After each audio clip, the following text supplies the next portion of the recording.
Olá pessoal, estamos com mais um episódio do De Casa Pensada. Aqui a gente aborda temas sobre arquitetura e a vivência de vocês com a casa de vocês, trazendo sempre de uma forma leve exemplos e informações práticas para vocês. Eu sou Marcelo Marcolino. Eu sou Renata Melendes. E eu sou Flávia Morim. Somos 3 arquitetos que vamos levantar um tema super legal hoje, gente.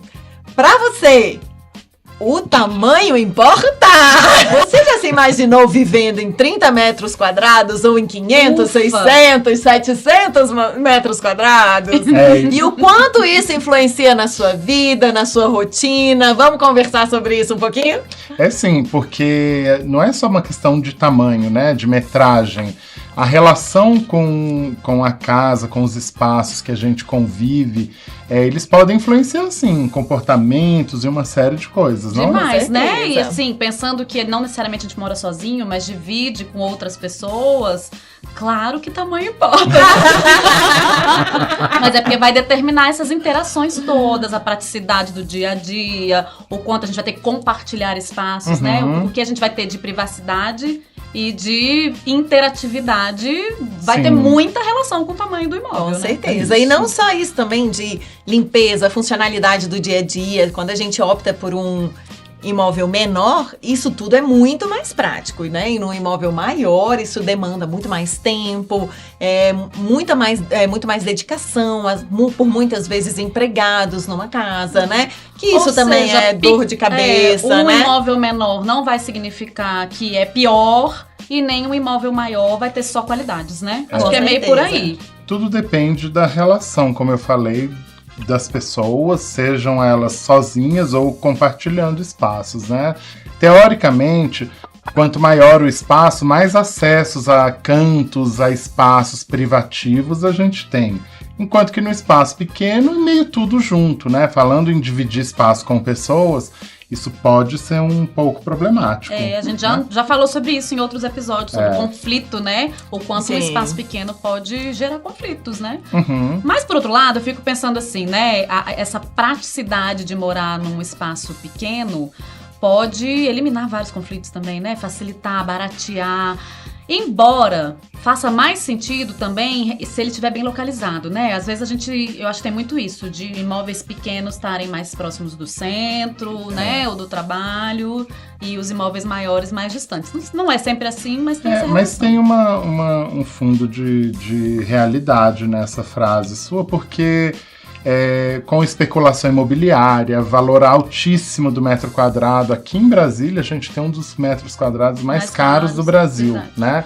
Então, quanto mais próximo do centro, menores para possibilitar o acesso, a compra, o aluguel desses imóveis. A gente viu ultimamente uma crescente dos micro-imóveis, né?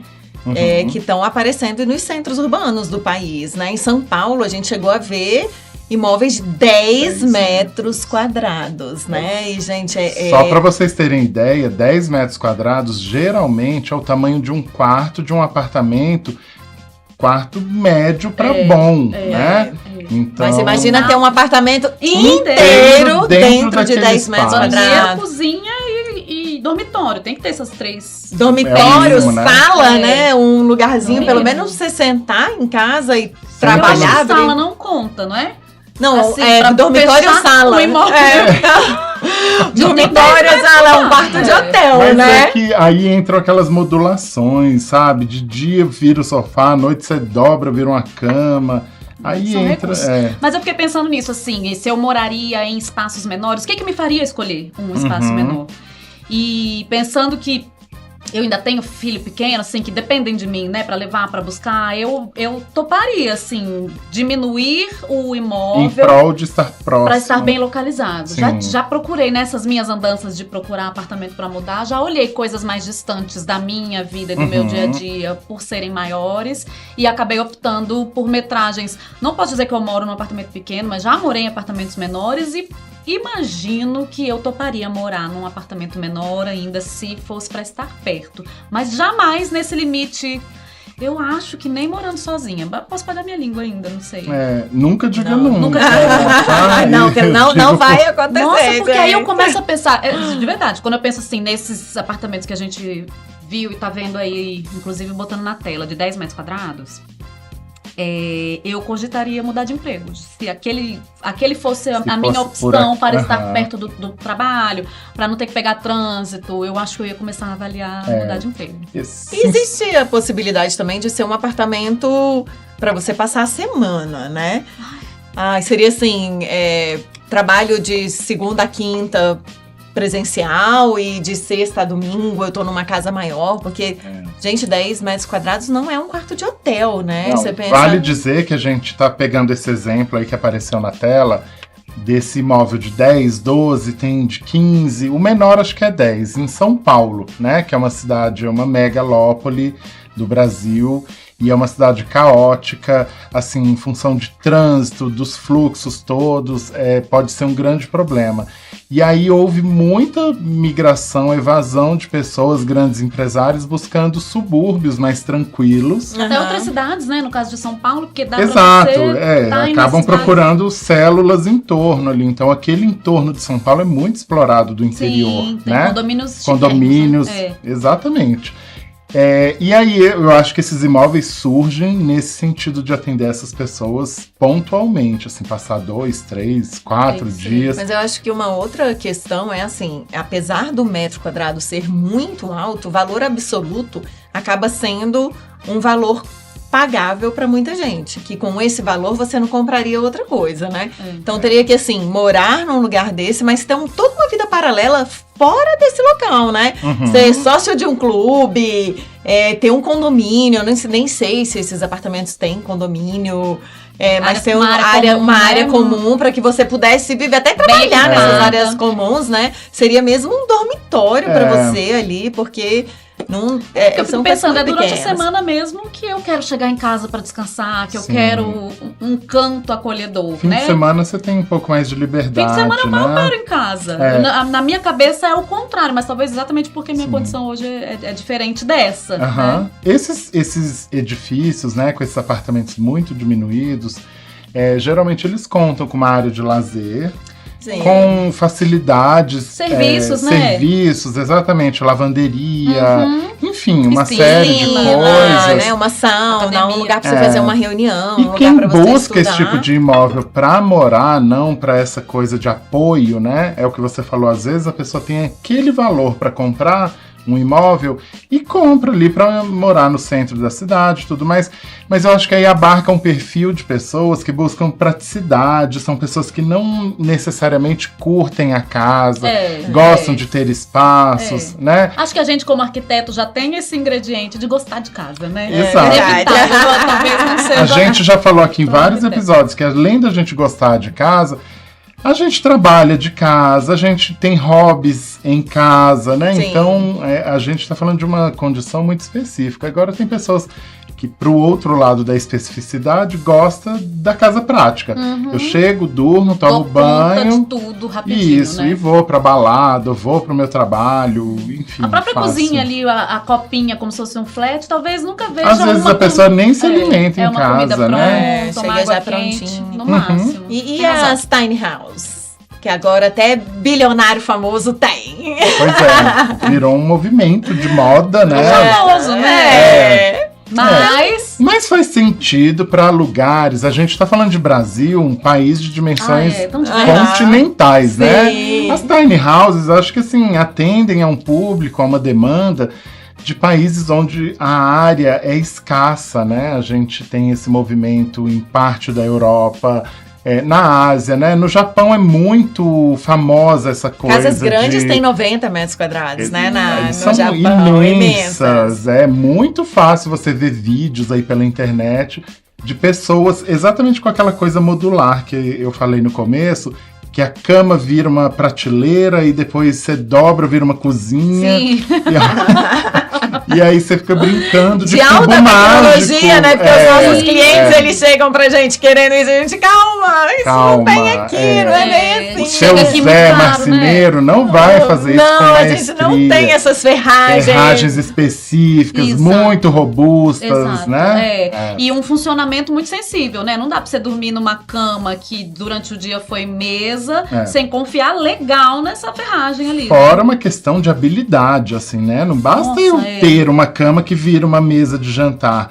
Eu tenho que saber lidar com aquilo no dia a dia. Por outro lado, quando eu penso numa casona com um quintalzão... Casona, eu tô falando, né? Não tô falando de apartamento de 200 metros quadrados. Tô falando de casa de 1.000. Eu vi esse fim de semana de 2.400 metros.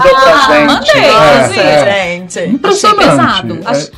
2.000 metros, acho que é o tamanho de um shopping. Caramba. Pra pensar, assim, um muito, shopping pequeno. metragem. É muita área. Me apavora. Me Eu ser apavora. dona de um negócio desse, vai tudo depender de mim? Quanto maior o espaço, mais setorizado você tem, né? A organização dos espaços separados. Isso, de certa forma, promove conforto acústico, promove privacidade.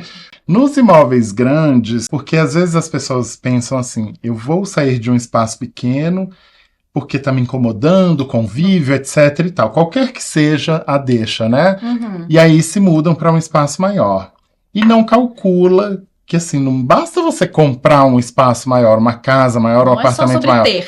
Não, até porque esse ter você tem que controlar também. Sim. Você não sabe, assim, a conta de luz vai vir infinitamente maior, a conta de água, você tem um salto enorme, né, desses gastos. Lembrando das nossas redes sociais, @d.casapensada. A gente tem uma cliente que já morou em vários países, várias cidades diferentes e já pôde, foi a trabalho, né, já pôde experimentar realidades diferentes.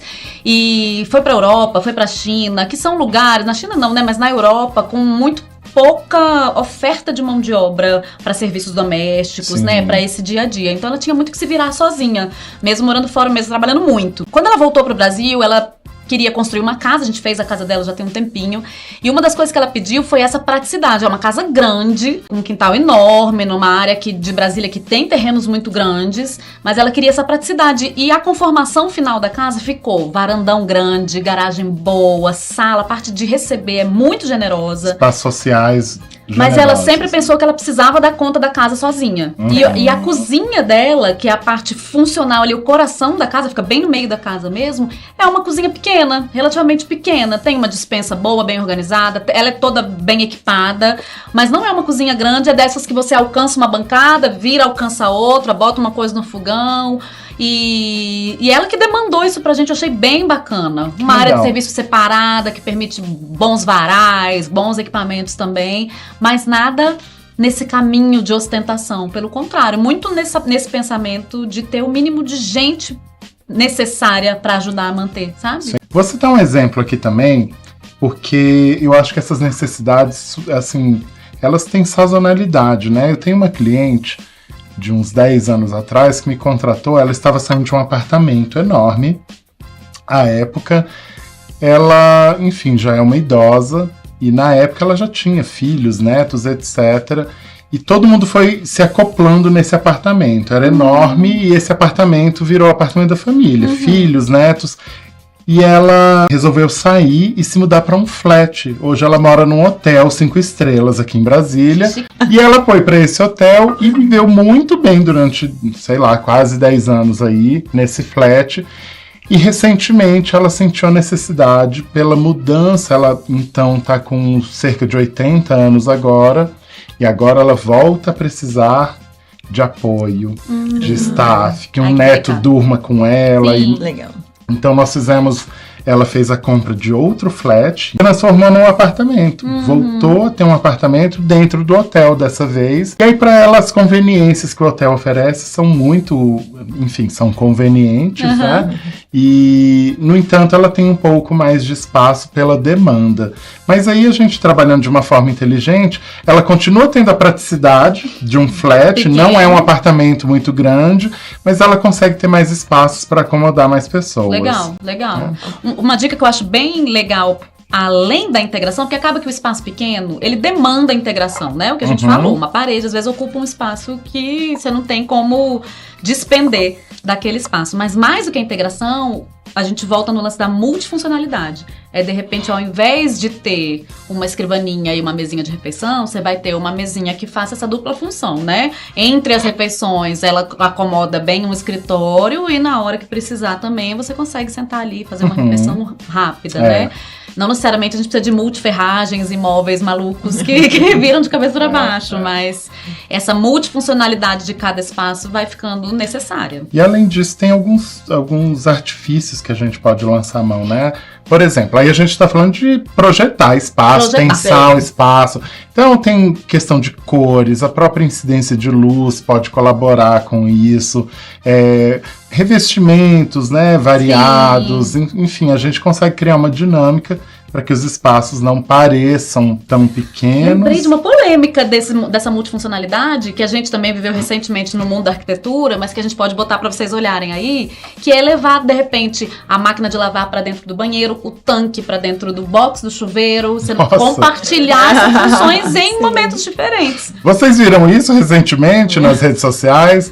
Uma arquiteta muito famosa projetou um tanque a pedido do cliente dentro do box. E isso pra ele fez todo sentido. Sabe que pra mim faria? Por causa da redução de espaço, exatamente. Eu não vou estar... Não significa que você vai estar tomando banho e esfregando a roupa, gente. Mas lavando as roupas e cuidando da casa, você tá usando aquele banheiro nessa função, área de serviço. É verdade. E o momento que você precisa de um banheiro um pouquinho mais amplo, porque, bem ou mal, ela fez um combo ali de áreas, né? Fica um banheiro um pouquinho melhor também e consegue conforto pra tomar banho. Então, acho que eu ia são recursos amar. importantes. Em todo o programa, só para vocês entenderem de uma vez por todas, é sempre importante ter um profissional de arquitetura ao lado para qualquer coisa. Para um apartamento de 10 metros quadrados, a gente vai otimizar horrores no aproveitamento do espaço, assim como de trazer aconchego na bendita casa de 2.000 metros. E não vai ter dica 100% certa para qualquer situação. Tem que ter um profissional analisando a sua situação. A gente separou algumas verdades, não. Mito ou verdade vai ser a pergunta, tá, gente? A gente vai lançar algumas ideias aqui e vamos debater se é mito ou se é verdade sobre tamanho de imóveis. Vamos lá? Já veio uma aqui na minha cabeça que é um problema que eu acho que todo arquiteto tem. Eu não vou falar qual é o problema, porque aí eu vou dar resposta. Mas, gente, sala. Um problema que eu tô vivendo agora na tela do meu computador. Quanto maior, melhor?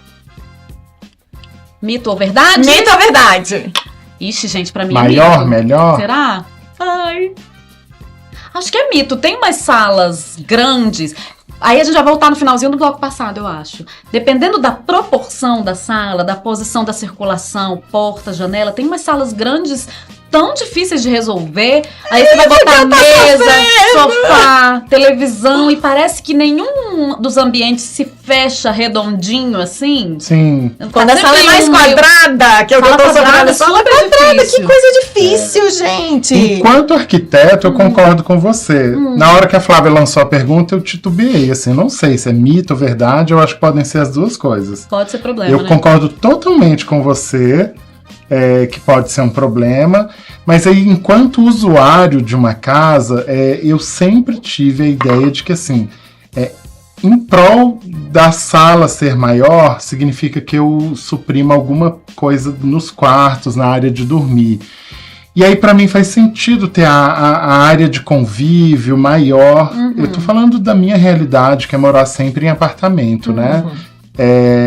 Então, assim, quanto maior, melhor? Sim, ao passo que eu vou ter os quartos reservados, eles se mantêm pequenos e a sala sendo maior. Pensando assim, num apartamento de 200 metros quadrados, melhor uma sala maior e quartos menores do que uma sala pequena. Falando da proporção. É uma proporção dentro do imóvel. Prefiro. Entendi. É nesse sentido que eu acho que pode ser um pouco verdade a sua pergunta. E você falando agora, eu lembrei de um apartamento que eu morava, só eu e o meu marido, e a gente tinha um quarto enorme e uma sala bem pequena. E pra gente fazia muito sentido. Porque não recebia? Porque a gente não recebia, a gente sempre saía com as pessoas, a gente não recebia praticamente ninguém em casa. E no dia a dia a gente estava sempre dentro do nosso quarto. Então, mas acaba que atraía o uso pro quarto, ao invés de vocês estarem convivendo na sala, né? Mas assim, era uma conhecia. época que a gente saía muito cedo de casa, chegava muito tarde, a gente trabalhava muitas horas fora de casa. Então acaba que o quarto era o lugar que a gente mais ficava mesmo. Sim. Por isso que eu falei, eu como usuário tenho a opinião, mas como arquiteto concordo totalmente com a Renata. Fiquei pensando numa outra questão de proporção, que eu tô de uns clientes que eu tô trabalhando agora, que eles moram hoje num apartamento, num pavimento intermediário do prédio, e acabaram de comprar a cobertura, que tem a mesma área. Então, pensa, um apartamento, vou chutar aqui, de 200 metros quadrados, pavimento tipo. E eles compraram a cobertura que tem 200, mas em 2 andares.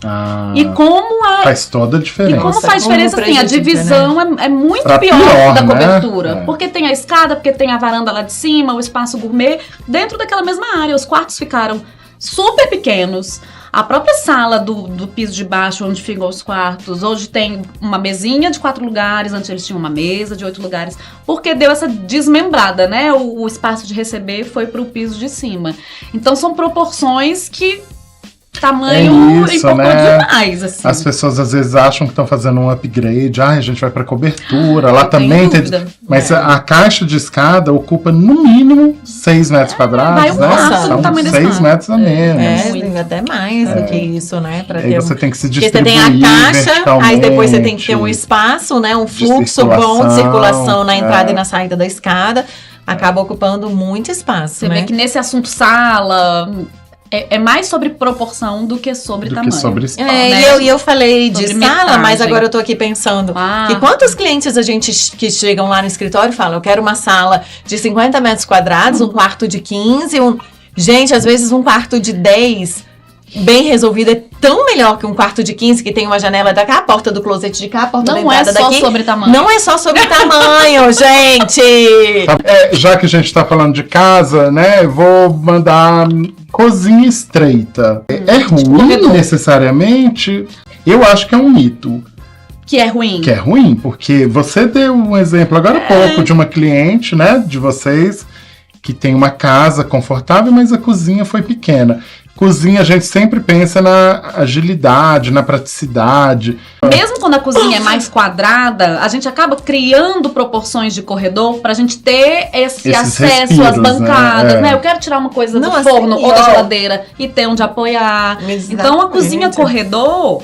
É super mito de que ela é ruim. Ela, na verdade, é o que funciona. A gente vai ter que criar os recursos, aí, mais uma vez, o bom profissional, pra ela não te dar uma sensação de espremido, né? Mas a funcionalidade é muito boa. Porque aquele tirar uma lasanha, uma coisa que tem um molho do forno. Muito quente. E já ter um lugar ali do lado pra colocar, gente, maravilhoso. Se você tira de uma cozinha e tem que andar, atravessar a cozinha. Você pode tropeçar e derrubar a lasanha do domingo. Exatamente. É isso. Então, quando a gente faz uma cozinha muito grande, a gente acaba criando uma funcionalidade corredor prática, né? A gente cria os corredores na cozinha para que isso funcione. Então, uma cozinha de corredor pode ser muito funcional, muito prática, né? Isso considerando sempre, assim, respeitar os tamanhos de circulação, o mínimo, necessário para que aquilo funcione de forma...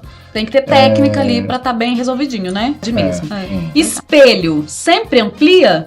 Mito ou verdade? Já vou mandar um mito. Mito por quê? Mito também, vai. Vai, então vamos ver nesse pensamento agora. Mito, porque espelho amplia, fato. Mas ele também pode diminuir se estiver no lugar errado. Pensa se você tem um espaço corredor e você coloca esse espelho no fundo desse corredor. Você vai fazer ele ficar mais estreito ainda. Ao invés de tirar partido do espelho, vai mais comprido. A sensação. Você dobra também. Dobra o tamanho. Pode ser uma intenção, né? Também pode. Você quer isso, mas ele não tá favorecendo. Não no sentido de favorecer. Ampliar, mas assim, favorecendo... Não, se você tem um espaço que ele é muito estreito, usa o espelho de maneira que ele deixe o seu espaço mais largo, na verdade, eu tô pensando aqui que a pergunta, espelho sempre amplia? A gente falou mito, mas assim, não necessariamente.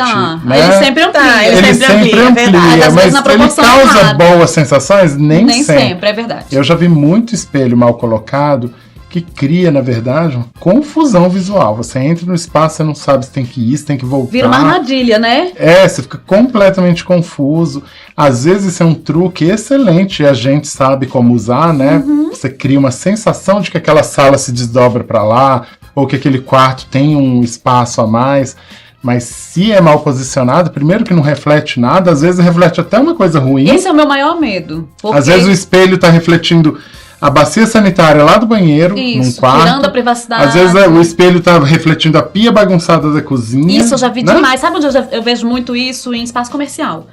Espelho atrás do balcão, você fica vendo aquela zona ali embaixo. Verdade, das atendentes. Exatamente, ali, né? Lugar totalmente errado, né? Denuncia uma coisa que eu não precisava estar vendo. É igual aqui, se tivesse um espelho aqui, vocês iam ver a bagunça do estúdio. Todo esse aparato que tem aqui atrás das câmeras. Exatamente, né? Então não faz sentido, Espelho, ele pode atrapalhar e pode ajudar muito, né? Então... tem que ter. Sempre amplia a verdade, mas tem que usar com cuidado. Pra ele não virar uma armadilha. É verdade. Quer mandar uma outra? Eu quero. Vai. Uma que também tá no nosso dia a dia total. Varanda gourmet em espaços pequenos. O que vocês acham? Que ela... Que é sempre bom. Que é sempre bom, porque os anúncios de... A promessa é grande. Construtora entendi. Varanda gourmet, estou vendendo esse apartamento, tem uma varanda gourmet, você vai ter uma bancada, uma churrasqueira, e você chega lá, é um espaço bem reduzido. Mito total. Eu acabei de entregar um projeto em que o espaço gourmet, a varanda gourmet, tinha uma bancada, juro, não tinha 80 centímetros na varanda. Uma cuba que não cabia essa xícara. PSB mesmo, faz menor. Usa de café. Usa de café, meu bem. E um espaço, teoricamente, para pôr uma churrasqueira. Não sei que cálculo foi feito uma chapa ali. elétrica, sei lá o quê. Muita gente compra esses imóveis na planta ainda. E no desenho das construtoras, me perdoe, gente, mas muitas vezes as construtoras driblam as medidas para fazer caber ali no desenho, fica tudo perfeito. Aí você vê uma varandinha gourmet, você sabe que não é uma bancada enorme, mas ali tá uma pia e uma churrasqueira e uma mesinha na frente, e nada disso coube.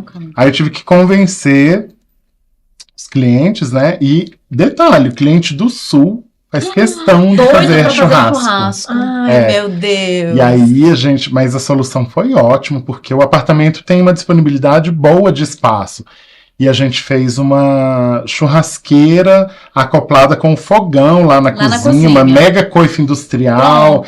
Ficou maravilhoso. Arrasou. E aquele espacinho de varanda, que seria a varanda gourmet, ficou integrada à sala. A sala também ficou mais livre, mais ampla. Dançou. Varanda gourmet dançou, viu? Foi ganhar espaço na cozinha. Foi pra cozinha. Por outro lado, você pensa assim, varanda gourmet, quanto maior, melhor? Quanto maior, melhor, gente. Eu acho. Claro. Numa casa, tamanho importa. Tamanho importa, né? Na verdade, ela só vira gourmet. Tem coisa que quanto maior, realmente é melhor. A varanda gourmet é um bom exemplo. Melhora ali o que ela proporciona, né? Eu acho fundamental. Na verdade, ela só vai virar gourmet se ela tiver área suficiente, né? Pra ter uma mesa, pra você receber, pra você conseguir cozinhar, não é? Se não for um espaço pra agregar, pra você trazer convidados, trazer sua família, não faz sentido existir. Se você é uma pessoa que não tem esse perfil, nem vale a pena ter, porque junta poeira, dá... Exatamente. Vai saruê lá e se esconder debaixo.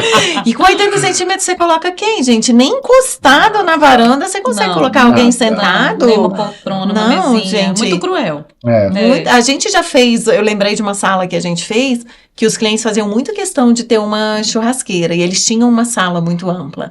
E a gente fez um deckzinho com uma churrasqueira, lembra? Tem tempo isso. Virar pra sala mesmo, porque eles iam receber a carinha de área externa ali, mas integrada com a sala. Com a sala e uma exaustão boa pro lado de fora. Então, dá pra gente criar, mas se fosse pequenininha, não ia ter a mesma sensação do que na sala, né? Então, eu lembrei de outro cômodo que eu acho que tamanho importa. Vamos. Banheiro. Quanto maior, melhor. Mito total. Depende, né? Mas eu acho que é um mito. Né? O banheiro. Pensa no banheiro gigante. Eu lembrei do banheiro que eu frequentava na minha infância, na casa do meu avô paterno. E um banheiro apenas. Porque, enfim, na época era o comum. Mas o banheiro era imenso, tipo do tamanho desse estúdio. E esse estúdio aqui é grande, tá, gente? A gente tá no cantinho. Mas, assim, era tão complicado tomar banho lá, porque as toalhas ficavam penduradas de um lado, o box era lá do outro lado, a pia, por sua vez, lá na outra ponta. Então, assim, aquela dinâmica. E fora que lá no interior de São Paulo, na época de frio, faz muito frio. Deus me livre. E aí você sai daquele chuveiro quentinho. Não, você liga, tá? Ligou o chuveiro, aquele vaporzinho quente já era. Até o banheiro. Não. Tu vai te dar no frio mesmo. Ui. Não deixa de seguir a gente, então, no @d.casapensada no Instagram, de deixar seus comentários aqui no espaço fixo e também lá no Instagram, para que a gente possa entender o que você tem achado dos temas, desse assunto específico. Se quiser mandar foto do seu apartamento, manda pra gente, que a gente quer ver também. Manda por direct, a gente reposta lá no nosso Instagram. Ai, adoraria, né? Manda sim, gente. Até a próxima semana. Tchau, gente. Até mais.